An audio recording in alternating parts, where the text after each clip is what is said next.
Isomerism की 2 types होती हैं, स्ट्रक्चरल आइसोमेरिज्म और स्टीरियो आइसोमेरिज्म। स्टीरियो आइसोमेरिज्म सही है। स्ट्रक्चरल आइसोमेरिज्म क्या है? Same molecular formula but different structural formula, ठीक है, जो हमने पहले डेफिनेशन पढ़ी है, बट डिफरेंट स्ट्रक्चरल फॉर्मूला। जो भी हमने डेफिनेशन पढ़ी ना आइसोमेरिज्म की, वो एक्चुअली स्ट्रक्चरल आइसोमेरिज्म की डेफिनेशन है, बट आपकी बुक के अकॉर्डिंग फिर हमने आइसोमेरिज्म को भी ऐसे ही डिफाइन किया। तो स्ट्रक्चरल आइसोमेरिज्म क्या है? Same molecular formula but different structural formula, ठीक है, स्ट्रक्चरल फॉर्मूलाज डिफरेंट हो और मॉलिक्यूलर फॉर्मूला सेम हो, this phenomena is called as structural isomerism. Stereo isomerism क्या है? सेम स्ट्रक्चरल फॉर्मूला, इनका स्ट्रक्चरल फॉर्मूला भी सेम होगा और मॉलिक्यूलर फॉर्मूला भी सेम होगा, same molecular and structural formula, but differ in the arrangement of identical groups, arrangement of identical groups in space। सही है, स्पेस में आइडेंटिकल ग्रुप्स की अरेंजमेंट डिफरेंट होगी, this is called as stereo isomerism. इनका molecular formula भी same है, structural formula भी same है, बट ये they only differ in the arrangement of identical groups in space. Mean 3 dimensionally इनके मॉलिक्यूल्स की, इनके जो आइडेंटिकल ग्रुप्स हैं मॉलिक्यूल्स में, उनकी अरेंजमेंट डिफरेंट होती है। एग्जाम्पल ले लेते हैं, सी डबल बॉन्ड सी, यहाँ पे हाइड्रोजन और यहाँ पे लगा हुआ है CH3 ग्रुप। सिमिलरली यहाँ पे CH3 और यहाँ पे भी एक हाइड्रोजन, ठीक है।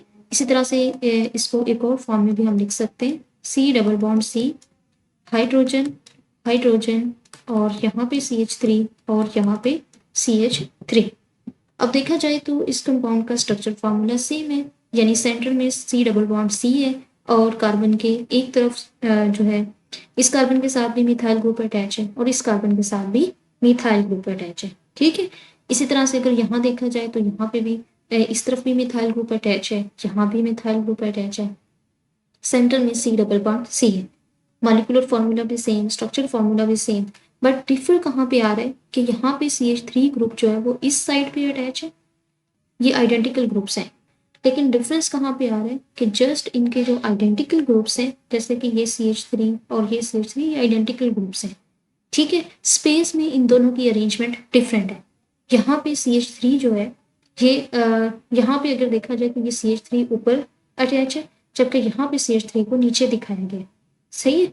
तो जस्ट इनके अंदर ये डिफरेंस आ रहा है, these isomers are called as stereo isomers, और इनकी प्रॉपर्टीज भी डिफरेंट होती हैं, ठीक है, इनकी प्रॉपर्टीज भी डिफरेंट होती हैं, क्लियर। तो ये थे स्टीरियो आइसोमर्स। स्टीरियो आइसोमेरिज्म की भी फर्दर टाइप्स होती हैं और स्ट्रक्चर आइसोमेरिज्म की भी फर्दर टाइप्स होती हैं, हम वो भी डिस्कस करते हैं। Stereo isomerism is of further 2 types, configurational isomerism and conformational isomerism. Configurational isomerism is of further 2 types, optical isomerism and geometrical or cis-trans isomerism,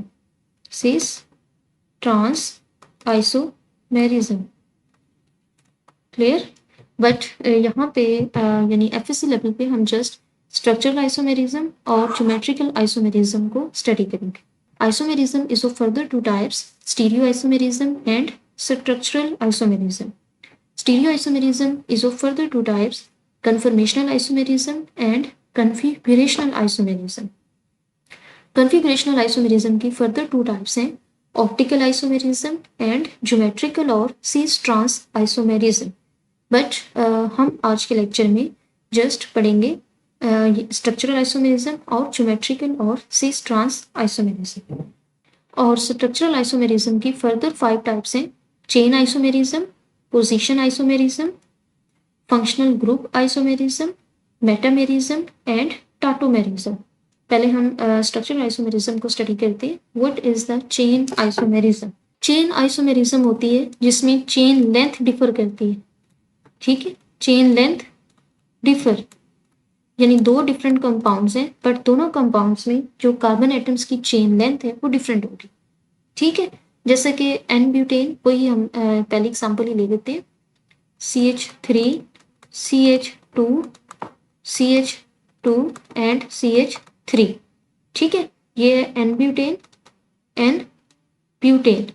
second example है CH3 CH2 CH3 और यहाँ से एक हाइड्रोजन रिप्लेस कर दिया जाए with the CH3 group, तो ये आइसोब्यूटेन, आइसोब्यूटेन। अब अगर इन दोनों कंपाउंड्स में देखा जाए तो इसमें टोटल अगर कार्बन की चेन लेंथ की बात करें तो इसमें टोटल 4 कार्बन हैं, 1 2 3 एंड 4, बट इसकी मेन चेन की अगर बात करें, ये इसकी मेन चेन है, ठीक है, ये एज ए सब्स्टिट्यूएंट एक्ट करेगा, ये वाला जो मिथाइल ग्रुप है ये एज ए सब्स्टिट्यूएंट एक्ट करेगा, ठीक है। तो मेन चेन के अंदर टोटल 3 कार्बन हैं यहाँ पे, जबकि यहाँ पे 4 कार्बन हैं, ठीक है। तो ये दोनों कंपाउंड्स क्या शो करेंगे, चेन आइसोमेरिज्म, ठीक है, ये दोनों कंपाउंड्स एक दूसरे के चेन आइसोमर्स होंगे, क्लियर। जब भी दो कंपाउंड्स के अंदर कार्बन की चेन लेंथ डिफर करे तो they are called as chain isomers, clear. Next आ जाए पोजीशन आइसोमेरिज्म। पोजीशन आइसोमेरिज्म में क्या होता है, पोजीशन ऑफ डबल बॉन्ड, ठीक है, position of double bond, triple bond, methyl group, या फिर इसको सब्स्टिट्यूएंट लिख लें, सब्स्टिट्यूएंट और फंक्शनल ग्रुप, ये डिफर करें। दो कंपाउंड्स हैं जिनके अंदर डबल बॉन्ड, ट्रिपल बॉन्ड, किसी सब्स्टिट्यूएंट या फंक्शनल ग्रुप की पोजीशन डिफर करे तो they are called as position isomers. क्या कहलाते हैं वो, position isomers, and the phenomena is called as position isomerism. Example ले लेते हैं, CH3 CH2 CH2 CH2 और Cl, ठीक है, ये क्या है मेरे पास, 1 क्लोरोब्यूटेन, 1 क्लोरोब्यूटेन, सही है।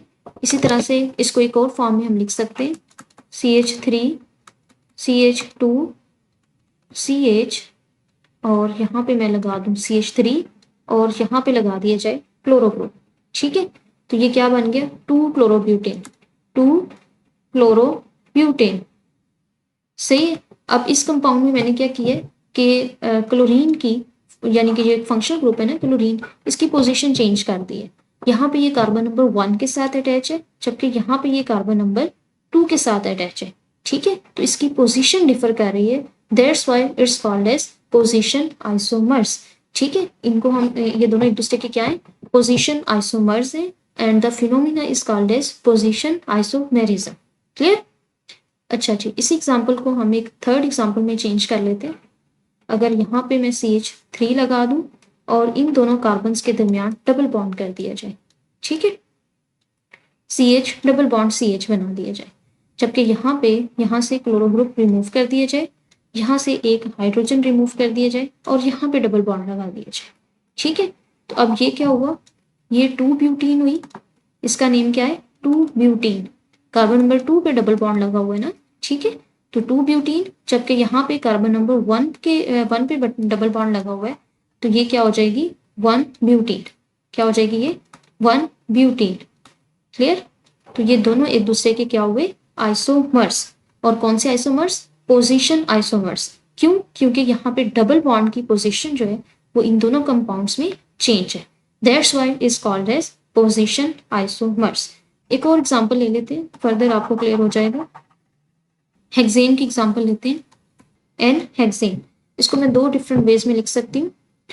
जैसे कि अगर मैं यहाँ से CH3 ग्रुप को रिमूव करूँ, ठीक है, और इस ग्रुप को मैं यहाँ पे लगा दूँ, यहाँ से एक हाइड्रोजन रिमूव करके यहाँ पे CH3 ग्रुप लगा दूँ, एक ये इस तरह से हम लिख सकते हैं। एक और तरह से मैं इस कंपाउंड को लिख सकती हूँ, CH3 CH2 CH, और अब मैं इसका मिथाइल ग्रुप यहाँ पे लगा दूँ, ठीक है, और ये CH2 एंड CH3। अब देखा जाए तो यहाँ पे भी कार्बन की चेन लेंथ में 5 कार्बन है और यहाँ पे भी चेन लेंथ में 5 कार्बन है। ये चेन आइसोमर्स तो हो नहीं सकता, ठीक है। बट इसके अंदर डिफरेंस क्या आ रहा है इन दोनों कंपाउंड्स में कि यहाँ पे मिथाइल ग्रुप कार्बन नंबर 2 पे अटैच है, जबकि यहाँ पे मिथाइल ग्रुप कार्बन नंबर 3 पे अटैच है।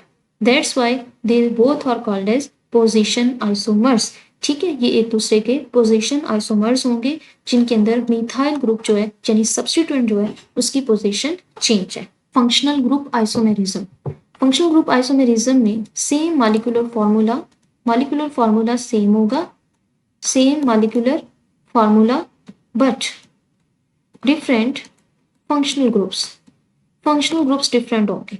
Molecular formula same but functional groups different. हमने स्टार्ट में एग्जांपल पढ़ी C2H5OH से। इस कंपाउंड को मैं दो तरह से लिख सकती हूँ, CH3CH2OH और CH3OCH3। इस कंपाउंड का नाम है इथानोल। क्या नाम है? इथानोल। जबकि ये कंपाउंड है डाई मिथाइल ईथर। सही है। ये एक अल्कोहल है क्योंकि इसमें फंक्शनल ग्रुप अल्कोहल है, जबकि ये जो है ROR टाइप है, यानी कि ये ईथर ग्रुप इसके अंदर प्रेजेंट है। सेम मॉलिक्यूलर फार्मूला, दोनों के अंदर कार्बन जो है 2 है, हाइड्रोजन 6 है और एक ऑक्सीजन है C2H6O। बट इन दोनों में फंक्शनल ग्रुप्स डिफरेंट है। यहाँ पे अल्कोहलिक फंक्शनल ग्रुप है जबकि यहाँ पे ईथर फंक्शनल ग्रुप है, ठीक है। तो they are called as functional group isomers. Metamerism क्या है? Unequal distribution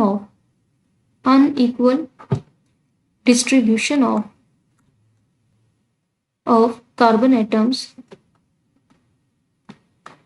unequal distribution of carbon atoms on either side of functional group,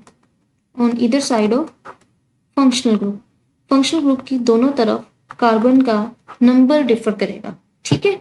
centre में फंक्शनल ग्रुप प्रेजेंट है और दोनों साइड पे कार्बन एटम्स का नंबर डिफर करेगा, तो this type of isomerism is called as metamerism.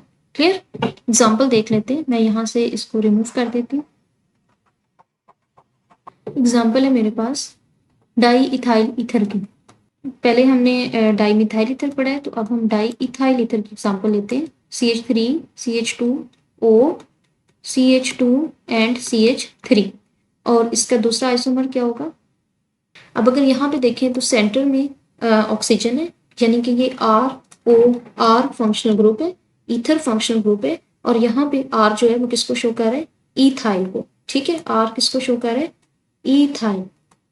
सही है। और यहाँ पे भी R किसको शो कर रहा है? ईथाइल को। बट अगर दूसरे इसके आइसोमर्स में देखें तो सेंटर में ऑक्सीजन है, जबकि यहाँ पे क्या है? Methyl group. और यहाँ पे क्या है? प्रोपाइल ग्रुप है, ठीक है। अनइक्वल डिस्ट्रीब्यूशन है on both sides. Functional group center में और दोनों तरफ अनइक्वल डिस्ट्रीब्यूशन है कार्बन एटम्स की, and this type of isomerism is called as metamerism. सही है। इसका नाम होगा डाई इथाइल ईथर। क्या नेम होगा? Di ethyl ether. और इस कंपाउंड का नेम होगा मिथाइल एन प्रोपाइल ईथर। सही है। यानी एक साइड पे इसके मिथाइल ग्रुप है, जबकि दूसरी साइड पे प्रोपाइल ग्रुप प्रेजेंट है। एक और एग्जांपल लेते हैं, कीटोन की एग्जांपल ले लेते हैं। सेंटर में कार्बोनाइल ग्रुप है, ये फंक्शनल ग्रुप है। और इस साइड पे है इथाइल ग्रुप CH2 CH3। और यहाँ पे भी इथाइल ग्रुप CH2 और CH3। इसका आइसोमर लिख लेते हैं। अब सेंटर में है कार्बोनाइल फंक्शनल ग्रुप और इसकी दोनों साइड पे कार्बन एटम का नंबर डिफर करेगा। यहाँ पे इथाइल ग्रुप से अटैच है, तो ये क्या है? Di ethyl ketone. क्या नेम है इसका? Di ethyl ketone. यानी दोनों तरफ जो है इसके इथाइल ग्रुप्स लगे हुए। जबकि यहाँ पे क्या है? Methyl n propyl ketone. क्या नेम होगा इसका? Methyl n propyl ketone. सही। यानी दोनों साइड्स पे अनइक्वल डिस्ट्रीब्यूशन है कार्बन एटम्स की। फंक्शनल ग्रुप के इधर साइड पे अनइक्वल डिस्ट्रीब्यूशन है कार्बन एटम्स की, and this type of isomerism is called as metamerism. Last type है आइसोमेरिज्म की टाटोमेरिज्म। सही। और tautomerism is the type of isomerism arises due to the shifting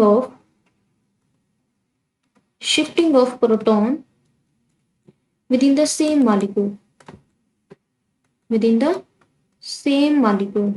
same molecule के अंदर अगर प्रोटॉन शिफ्ट कर जाए तो जो आइसोमेरिज्म अराइज होती है, that isomerism is called as tautomerism. और ये फिनोमिना जो है ये कॉमन है एमाइनो एसिड्स में। एमाइनो एसिड्स का अगर जनरल फॉर्मूला देखें तो सी, एक तरफ इसके आर प्रेजेंट होते हैं, एक तरफ हाइड्रोजन होते हैं, ठीक है, और इधर जो है इसके कार्बोक्सिल ग्रुप प्रेजेंट होते हैं, और यहाँ पे एमाइनो ग्रुप होते हैं NH2। ठीक हो गया, NH2 COOH R और H, ये एमाइनो एसिड्स का जनरल फॉर्मूला है। एमाइनो एसिड्स का ये वाला हाइड्रोजन जो है ये आयनाइजेबल हाइड्रोजन होता है। ये ग्रुप जो है एमाइनो एसिड्स का ये प्रोटॉन डोनर होता है, सही है, प्रोटॉन डोनर होता है, ये आयोनाइज कर सकते हैं अपने हाइड्रोजन को। जबकि ये वाला ग्रुप जो होता है एमाइनो एसिड्स का, this is the proton acceptor. क्या होता है ये? प्रोटॉन एक्सेप्टर होता है, ये प्रोटॉन को एक्सेप्ट कर सकता है। तो ये वाला हाइड्रोजन क्योंकि आयोनाइजेबल है तो ये आयोनाइज होगा और एमाइनो ग्रुप इसको एक्सेप्ट कर लेगा, तो इसकी टाटोमेरिक फॉर्म क्या होगी, यानी इसका आइसोमर क्या बनेगा, CrCOO नेगेटिव। यहाँ से ये हाइड्रोजन हो गया रिमूव और ये हाइड्रोजन को एक्सेप्ट कर लेगा with in the same molecule और इसके ऊपर आ जाएगा पॉजिटिव चार्ज और ये क्या बन गया H। तो अब सेम मॉलिक्यूल के अंदर एक तो पॉजिटिव और नेगेटिव पोल्स क्रिएट हो गए और सेकंड यहाँ से हाइड्रोजन शिफ्ट कर गया है NH2 ग्रुप पे, ठीक है। तो इस तरह की जो आइसोमेरिज्म होती है this is called as tautomerism. और जो इस तरह का आयन बनता है जिसके अंदर सेम मॉलिक्यूल में पॉजिटिव और नेगेटिव आयंस प्रेजेंट होते हैं, they are called as zwitter ion. इसको क्या कहेंगे? Zwitter ion. और इस पे अक्सर क्वेश्चन पूछा जाता है एग्जाम में, it's very very important. Clear? Zwitter ion क्या होते हैं और इसकी फॉर्मेशन कैसे होती है, ये क्वेश्चन पूछा जाता है। क्लियर? तो ज्विटर आयन क्या होते हैं? सेम मॉलिक्यूल में पॉजिटिव और नेगेटिव आयंस का होना। और ये कैसे बनते हैं? Bye shifting of proton with in the same molecule. अब नेक्स्ट हम पढ़ेंगे geometrical isomerism. Geometrical isomerism show करने के लिए जो नेसेसरी कंडीशन है किसी भी कंपाउंड के लिए, that is the two groups attached to the same carbon atom must be different. The two groups attached to the same carbon atom के साथ जो दो ग्रुप्स अटैच होते हैं वो डिफरेंट होने चाहिए, शुड बी डिफरेंट। ये नेसेसरी कंडीशन है ज्योमेट्रिकल आइसोमेरिज्म के लिए। एग्जाम्पल देख लेते हैं। C डबल बॉन्ड C, यहाँ पे CH3 ग्रुप और यहाँ पे भी CH3 ग्रुप, यहाँ पे हाइड्रोजन और यहाँ पे हाइड्रोजन। अब इस कंपाउंड के दोनों, अगर ये एक सेम कार्बन है ना, ये कार्बन है और एक ये कार्बन है, इस कार्बन के ये दोनों ग्रुप्स जो इसके साथ अटैच हैं वो डिफरेंट है और इस कार्बन के साथ भी जो दोनों ग्रुप्स हैं वो डिफरेंट अटैच है, सही है। अब अगर सपोज कि मैं यहाँ से हाइड्रोजन को हटा के यहाँ पे अगर CH3 ग्रुप लगा दूंगी तो ये ज्योमेट्रिकल आइसोमेरिज्म शो नहीं करेगा, ठीक है। This compound will not show the geometrical isomerism और सेज ट्रांस आइसोमेरिज्म। जो नेसेसरी कंडीशन है ज्योमेट्रिकल आइसोमेरिज्म शो करने के लिए वो क्या है कि सेम कार्बन के साथ जो डिफरेंट जो ग्रुप्स अटैच हैं वो डिफरेंट होने चाहिए, ठीक है। The two groups attach to the same carbon should be different. अब इसका आइसोमर क्या होगा?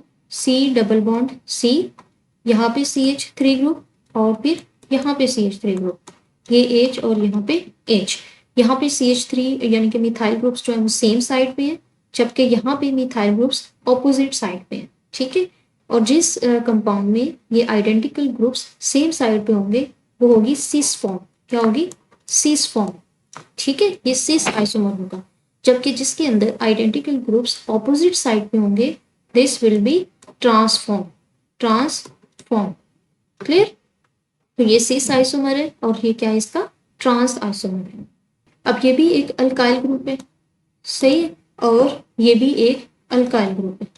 यहाँ पे अगर मैं CH2 CH3 ग्रुप अटैच करूँगा और यहाँ पे भी अगर CH3 और CH2 ग्रुप अटैच कर दिया जाए तो still they are called as cis and trans isomers, ठीक है, क्योंकि ये भी अल्काइल ग्रुप है और ये भी अल्काइल ग्रुप है, सही है। बट अगर ऐसा हो कि मैं यहाँ पे हाइड्रोजन को रिमूव करके यहाँ पे क्लोरीन लगा दूँ, जबकि इस साइड पे हाइड्रोजन है, यहाँ पे क्लोरीन लगा हुआ है, यहाँ पे CH3 ग्रुप है, तो फिर भी ये कंपाउंड जो है वो आइसोमेरिज्म शो नहीं करेगा, क्लियर? तो ये थी ज्योमेट्रिकल आइसोमेरिज्म और सिस ट्रांस आइसोमेरिज्म, यानी अगर identical groups double carbon double bond carbon के सेम साइड पे होंगे तो this will be called as cis form, और अगर वो अपोजिट साइड पे होंगे तो this is called as trans form.